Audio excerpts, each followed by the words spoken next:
I'm not telling this to win sympathy. I'm telling it because the day they called me a failure, I stopped arguing with people who needed me to lose. The meeting room smelled like burned coffee and printer toner, and my name was already waiting on the whiteboard under root causes. I didn't fight for the marker. I let them circle me like a leak they were sure they'd found. I signed the write-up, boxed the framed certificate I'd never hung, and carried it down the hall past people who suddenly found something urgent on their screens. If you'd asked what hurt, I'd have said the quiet. Quiet can be crueler than shouting. I kept walking anyway. I'm 32. Project engineer. Mid-sized firm that builds secure facilities and upgrades communications nodes on government sites. If you've ever driven past a cluster of anonymous concrete, chain link, and cameras that never blink, there's a chance someone like me laid out where the conduit runs so lightning won't fry what matters. I like rules you can measure with a tape. The week before it all went wrong, my boss, Avery, said my design packet was fine on paper and unproven in the field, which would have been a normal note if we weren't already 2 months into install and the military client wasn't scheduled for a walkthrough. The packet wasn't the problem. The schedule and the shortcuts were. Schedules don't fit into boxes, though. People do. The failure they hung on me was a brief network drop during a load test that tripped an alarm tree and made everybody look like they'd woken a dragon. The logs told a simple story, a mislabeled breaker and a sloppy bypass during a Friday push, convenient for anyone who needed a culprit, with a badge lower than theirs. We fixed it in 10 minutes. The emails lasted a month. I learned which coworkers said "we" when things went right and "he" when it didn't. You don't need a spreadsheet to track that. You just listen at the copier when they think the hum is louder than their voices. The demotion didn't even come with a new title, just fewer decisions and more instructions. Avery moved my chair 2 pods back, away from the windows. He didn't raise his voice. He didn't have to. He put me on documentation and gave the red pen to a guy who measures his worth in how hard he clicks his mouse. I nodded, parceled my pride into manageable pieces, and did the work. I stayed late not to impress anyone, but because clean drawings help you sleep. Most nights I left when the cleaning crew wheeled their yellow buckets down the hall, and the motion lights lagged 2 seconds behind my steps. There's a difference between quitting and going quiet. Quitting gives someone a story to tell about you. Going quiet gives you space to hear your own. I went quiet. I ate at my desk. I tightened my own expectations to something I could carry. Do it right, write it down. Don't step on the mouths that like to be loud. I moved my framed certificate from the box to a drawer and put a sticky note on it that said, "Paper doesn't build anything." It wasn't wisdom. It was something to look at when the cursor blinked too long. A week after the incident, HR sent a link to a training about accountability. The irony would have been funnier if I'd slept more. 2 weeks after, the client liaison, civilian, good suits, bad questions, asked for a confidence plan. I wrote one that any honest person could execute. Isolate the fault. Patch the process. Test like you mean it. It came back with edits that made it sound like a motivational poster. I removed the adjectives, sent it again, and stopped caring about the reply. Somewhere around then, the jokes started. Sergeant PowerPoint when I walked by with a binder, Captain CYA when I added a second signature line to the hot work permit. They stuck because they were easy to repeat, not because they were clever. I didn't tell anyone what the jokes stirred up. The truth is simple and unglamorous. I'd done time in the Army, not long enough to grow mythology, long enough to learn that metal remembers your mistakes. I was a signals guy who spent more hours staring at grounding diagrams than sunrises. I wore a uniform, took it off, and kept the habit of checking doors twice. That's it. You can hand someone a resume, and they'll file it under past. You can hand someone a habit, and they'll watch who taught it to you. On the Monday that mattered, Avery announced, bright as a pep rally, that the military stakeholders would be flying in to ensure alignment. He said it like alignment was a cudgel he planned to swing. The operations lead printed fresh lanyards. Someone polished the conference table like that would make our specs less soft. I redlined a floor plan, ran the numbers on an equipment rack that would run hot under summer load, and wrote a note about a mislabeled cabinet we'd inherited from a subcontractor. Too proud to admit their label maker was a liar. Nobody asked for that note. I wrote it anyway. Good notes are insurance policies that don't need brokers. I ate my lunch in the warehouse on a spool of cable big enough to be a table. The forklift beeped without conviction. Dan from procurement, different Dan than you know, every company has 3, sat on the other end of the spool and talked about his kids' soccer team. I nodded at the right places. You can measure a man by how he talks about the things that can't pad his bonus. Dan passed that test. When I stood up to go back inside, he glanced at the pink glare of the afternoon, baking the roll-up doors, and said, "You okay, Mike?" I said yes. He didn't push. People who work with metal know the sound of something under stress. They also know when not to tap it. That night I stayed late again, printing a fresh set of A's Builts, because I don't trust color printers on the morning of a show and tell. A janitor I'd never seen before paused by my desk and looked at the exploded view of a junction box on my screen. "Complicated," he said. "Only if you don't label the wires," I answered. He nodded and moved on, mop sloshing rhythm under the hum. I went home to a quiet apartment, a pan of eggs, and a stack of laundry that couldn't care less whether my name showed up under root causes. The morning they arrived, the air conditioning fought the suits and lost. The lobby smelled like cologne and cold plastic. Avery rehearsed his opening twice, 3 times, then told me to sit in, which is what bosses say when they want your answers on hand and your face out of the photos. I sat in.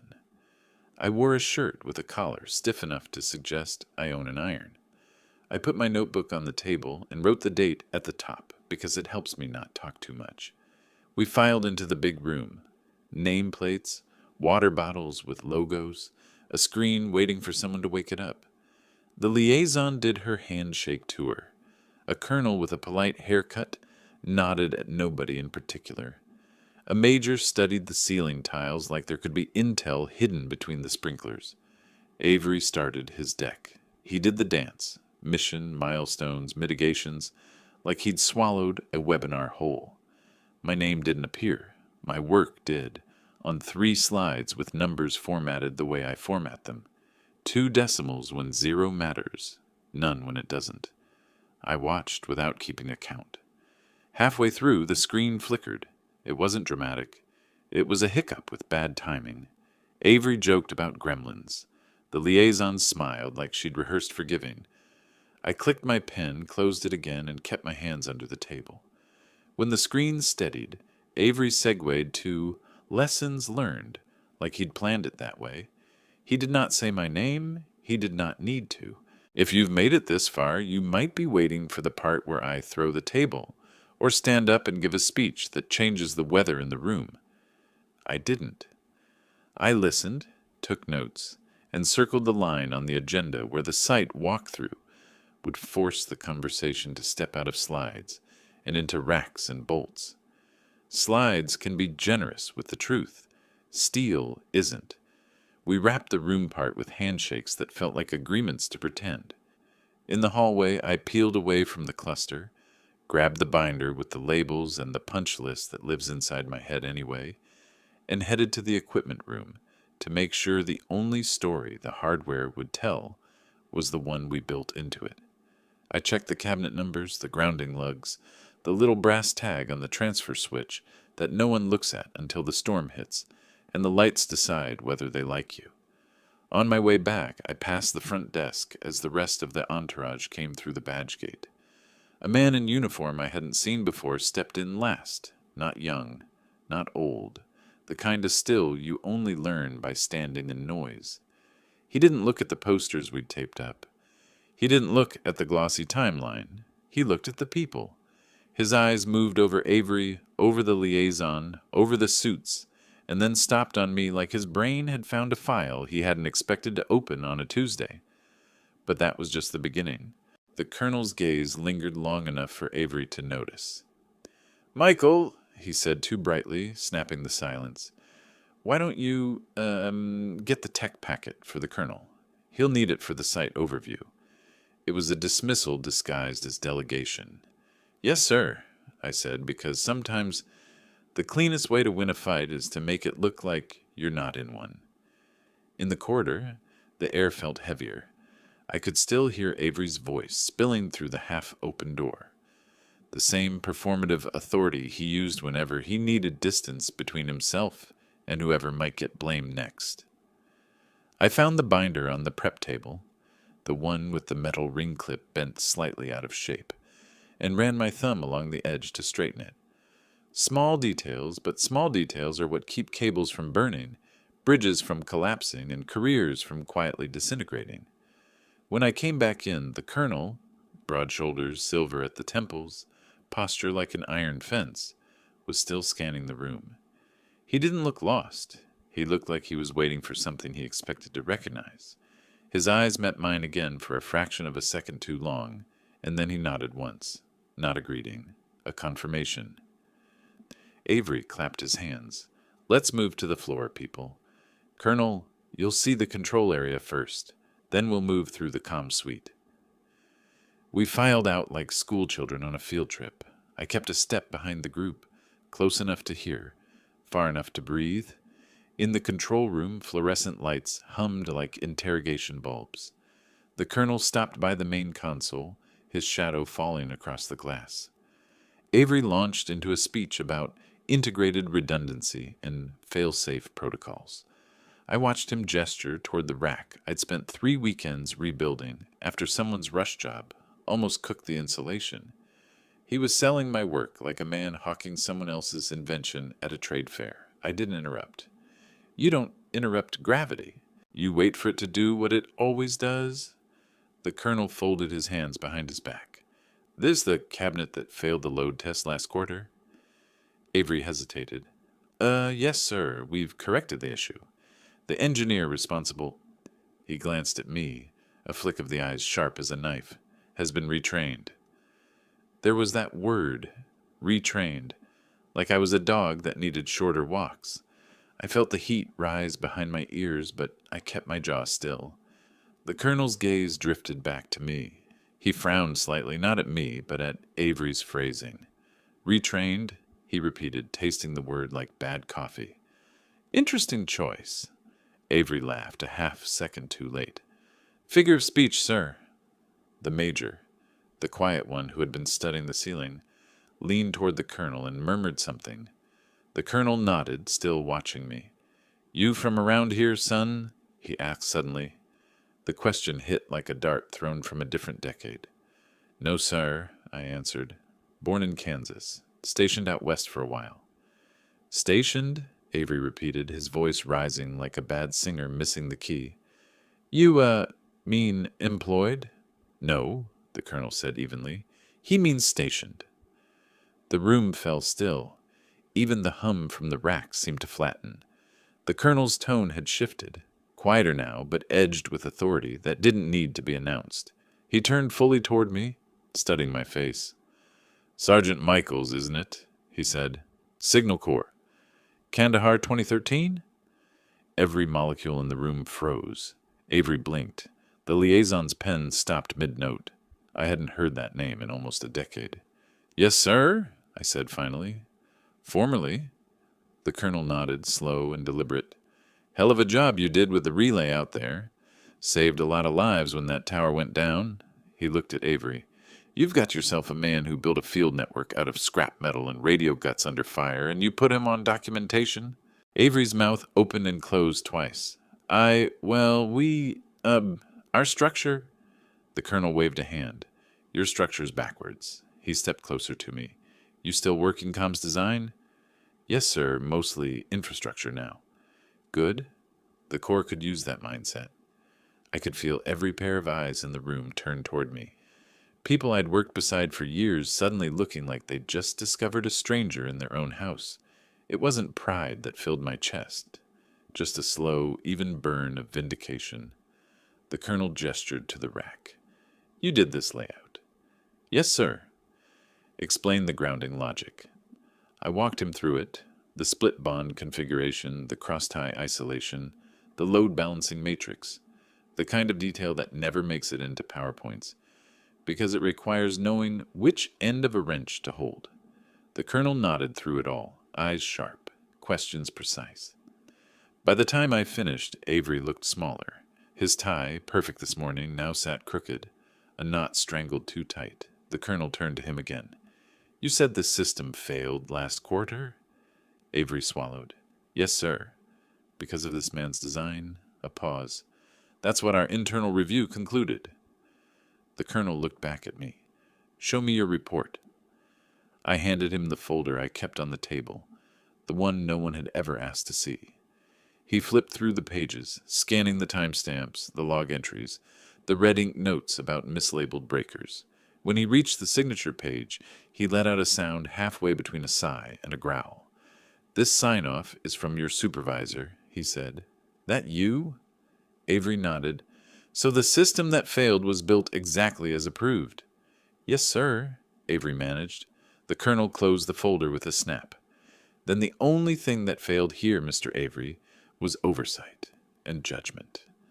He looked around the room. Let's be clear. If this man had been in charge, the drop never would have happened. I've seen his field work. You don't train precision like that. You recognize it and get out of its way.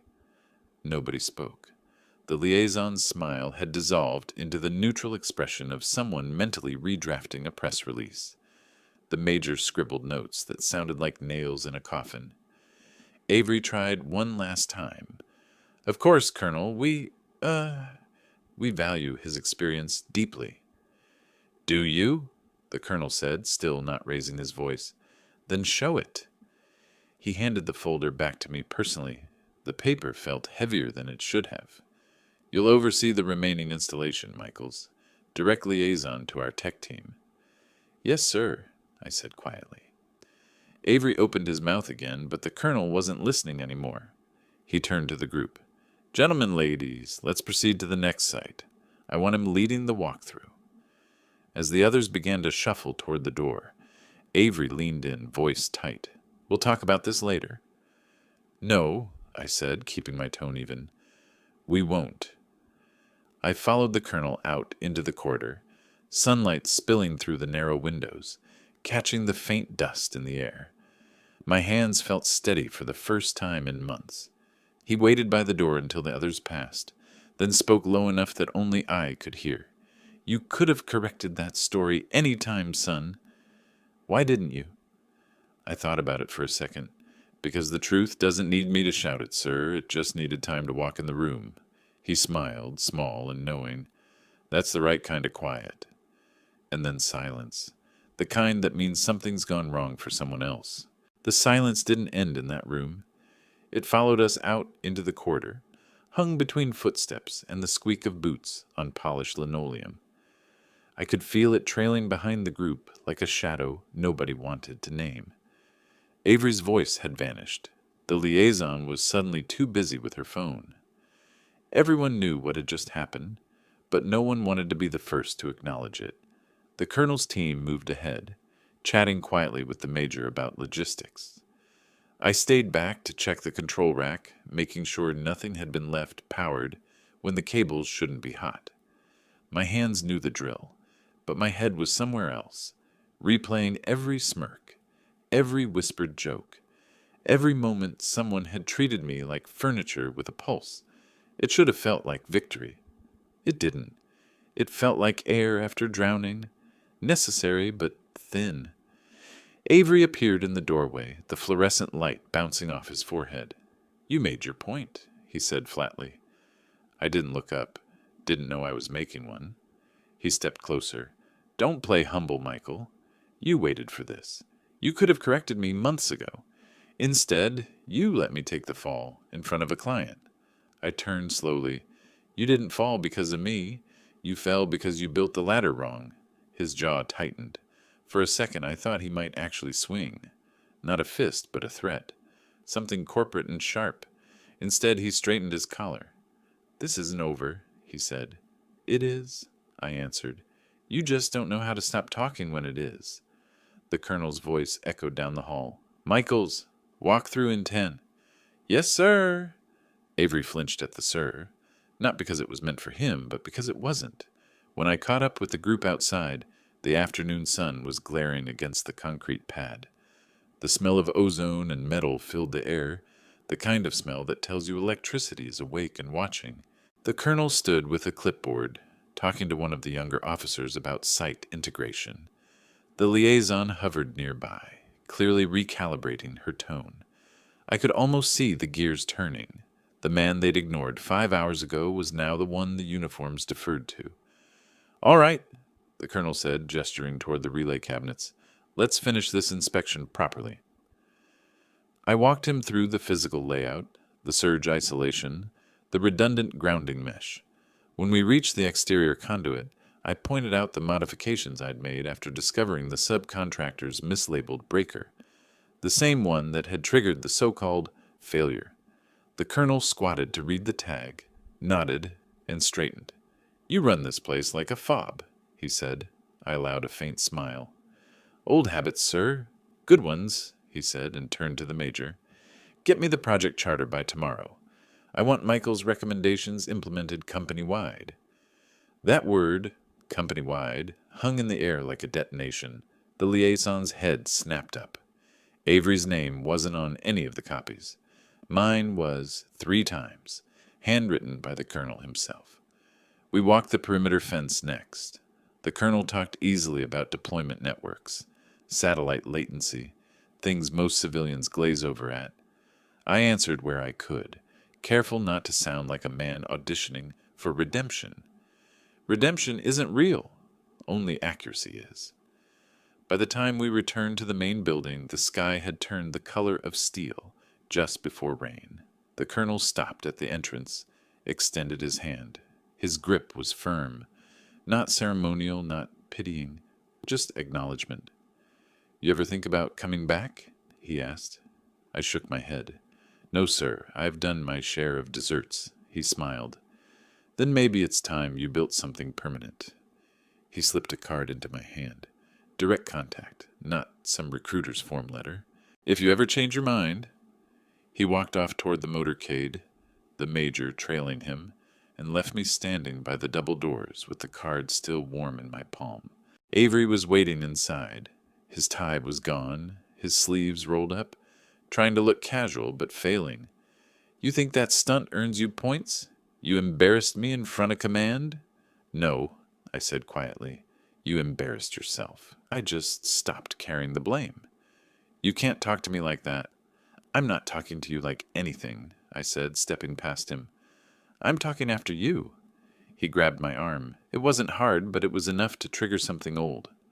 A reflex buried under years of civility. I turned fast, just enough that his hand slipped off. The look in his eyes flickered from anger to fear to realization. He dropped his hand. "Let me guess," I said. "You're going to HR." He hesitated. "You're not untouchable, Michaels." "I don't need to be. I just need to be documented." I walked away before he could answer. I'd left my badge on the table during the meeting, half out of habit, half out of instinct.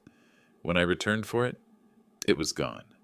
The liaison was standing there, flipping through a stack of visitor forms. "You're quite the mystery," she said. "Not really. Just a man who labels his wires." She smiled, small, curious. For what it's worth, the colonel was impressed. He shouldn't be. I just told the truth slower than everyone else. When I left the building, rain had started, light, steady, washing the dust off the asphalt. The reflection of the security lights shimmered like oil. I leaned against my truck and let the rain hit my face until it cooled everything down. My phone buzzed. Unknown number. "Michael, this is Colonel Ross. Just wanted to say, your work speaks for itself. We'll be reviewing all your documentation. You'll hear from me soon." "Thank you, sir," I said. He paused. "You did the right thing keeping quiet." That kind of restraint. It's what separates officers from everyone else. The call ended.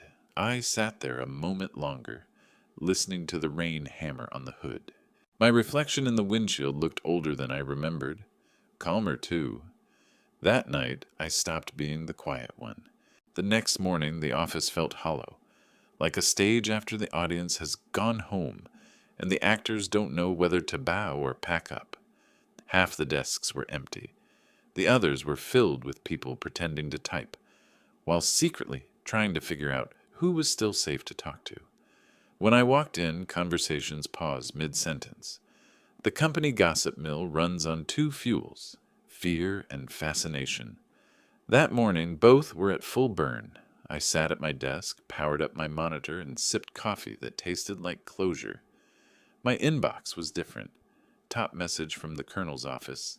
CC'd to the CEO. Subject line contract continuation, lead engineer confirmation.